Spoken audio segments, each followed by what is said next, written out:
Cuckold Simulator. A cuck is someone who has a wife but watches their wife have love making with other people. So today we're gonna learn the ins and outs of what it's like to be a cuck. Enjoy the video. Meet the family. This is me. You can't see me behind the start menu, but I'm there being stood on by my apparent wife, which is a damn big girl. Next to her is her boyfriend Tyrone, who threatens me unless I give him money. And finally, my 3 children, Deshaun, Tyrone Jr., and some random other kid who I don't know the name of, and I'm pretty sure I've never met him in my entire life. The game starts simple. Get out of your car, talk about how loving your family is, then instantly go inside to see your deformed lookalike baby, and then let him roam the streets like a stray cat. Where does it go? Escape like I couldn't. What's next in life as a cuckold, you ask? Well, that's easy. Go inside to your wife and her boyfriend and get robbed in broad daylight. Hey. What are you doing? How could you do this without me here? You know how much I love watching. Who gave you permission to come in here? Nobody, that's who. As punishment, you don't get to watch today. Leave now. Hold up, before you leave, give me your money. How much? All of it. We just gave Tyrone 9 grand. Well, I guess I'll just leave them to doing whatever they were doing. I'm not really sure what they were doing. Hear a loud engine noise outside. It must be the bust. That means Deshaun is home from school. Deshaun was home from school. I guess it'd be a good time to go and speak to him to see how his day was. Yo, Deshaun! Hey, what's up? Welcome home, Deshaun. How was your last day of school? Are you excited for summer vacation? I know I am. Fuck yeah! I just want to play Fortnite and be a rapper like my daddy. Oh my fucking god. How many stereotypes does this game need? But I'm not a rapper. Yeah, you're not my daddy, bruh. Step the fuck out of the way.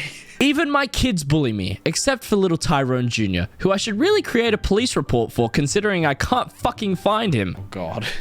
We lost him. Anyway, I started walking back inside to try and bond with Deshaun. And all Deshaun wanted to do was watch his favorite streamer. No shot. No shot. He watches the same people I do. He's got Fresh, Shroud, Midbeast. Midbeast follows me on Twitter. I'm famous. I'm in this game, basically. After admiring Amaranth with my son, it was time to progress the story and enjoy my Funky Pop collection. What the fuck? This game is so fucking dumb, dude. Whatever. I enjoyed my Funky Pop collection and then swiftly moved on to the next objective, browsing Reddit. Yep, this game has a fully fleshed out virtual computer, which naturally made me want to look up my own stream, which didn't work, by the way, until I got bored and left my computer, leaving to a nightclub ran by a nice Asian gentleman named Mr. Chong. I really wonder where they came up with the names for these characters. He told me I didn't have enough money to buy a club membership, which is true considering I gave $9,000 to Tyrone, but I also need the membership in order to pick up a woman at said nightclub, which left me with a conundrum. I needed money, so I had to work. After going home, I went to my car to leave for work, but Deshaun threw a spanner in the works by Fortnite dancing on top of my car. After he finished, I took some time to appreciate his dancing skills and then left for work. Meeting my boss, who was upset that I was late, enjoying some Japanese art with my co-workers, and locating my desk rightfully named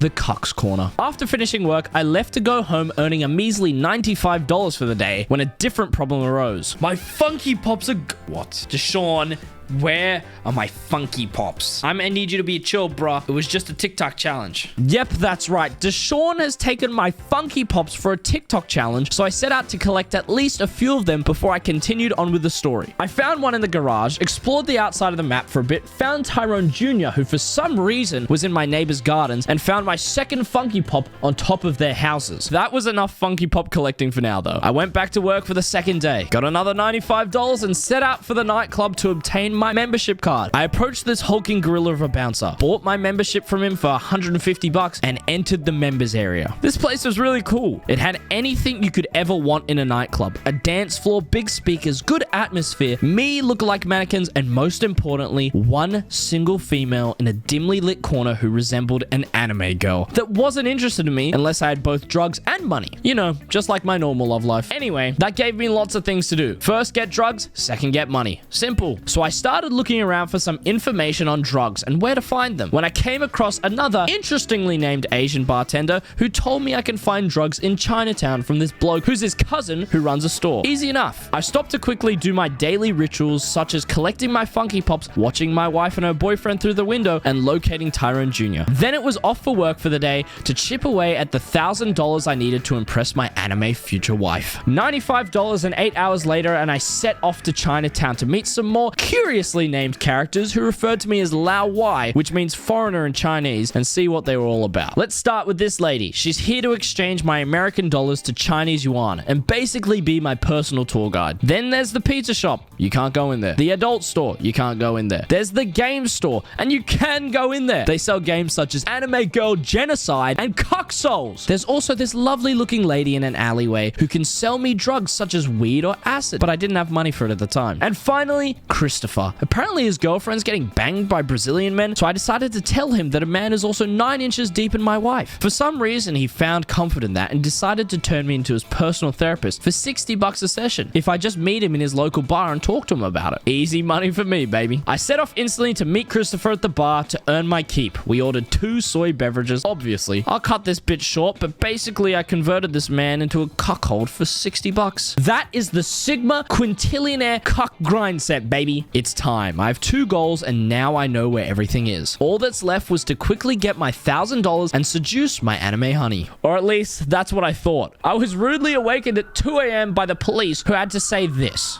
Tyrone, this is the police. We have the building surrounded.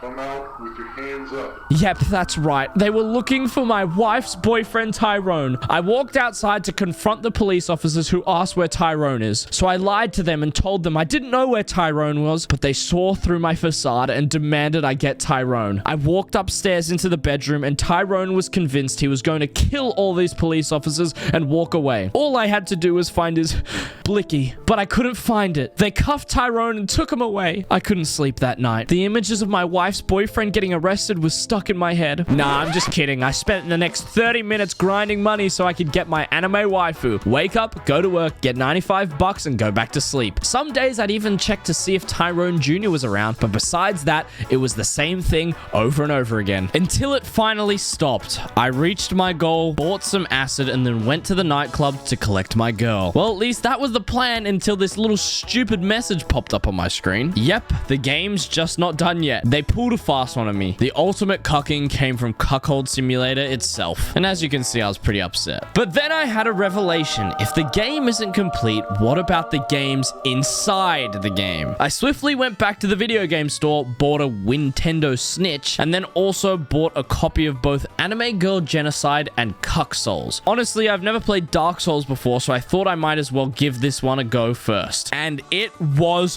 awesome. The scenery started cool as shit and it only got better from there. I walked into a temple and I soon found out that I got to fight a big, bad anime baddie with robotic wings and flying swords. I'm telling you, it was awesome. Was awesome. The first few times, but I went through it again and again and again. Turns out this little mini game is as hard as the actual Dark Souls games itself. I played this until I completed it. It took me 1 hour, 42 minutes, and 52 seconds to get to my last run on this mecha waifu, and after all my hard work, it rewarded me with nothing. All this dumbass did was come up to me, speak Japanese, and then disappear. I was fuming, so I had to let out some steam. But how, you ask? By killing anime girls.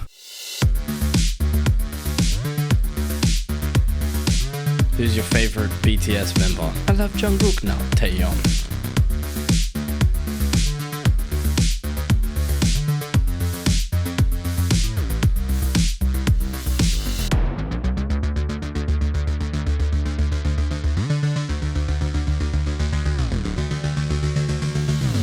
After all of this, all I got was an incomplete game and about 19 convictions of first-degree murder. I don't regret anything. I'm gonna come back and finish this game when it's complete.